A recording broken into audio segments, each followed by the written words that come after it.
நல்லா இடுப்ப வளைச்சு நெளிச்சு ஆடணும். Okay, your machine. If you win the match, I will dance for your song, and I send you then video. You can use the in your in that your video. Okay. If you lost, you have to dance. இந்த match win பண்ணுமாடா. சரி, challenge அக்செப்டடா.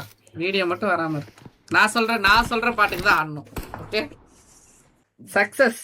ஆமா, பாடுங்கடி என்ன நக்கல. ஏய் நீ வா, நீங்க வா, எல்லாம் வரிசையா நில்லு. நல்லா இடுப்ப வளைச்சு நெளிச்சு ஆடணும். இங்க கண்டவத்துல கை வச்சுனா உனக்கு மரியாதை இல்ல. ஆமா, இங்க வாரியா வைக்கத்த. ஏய் அரா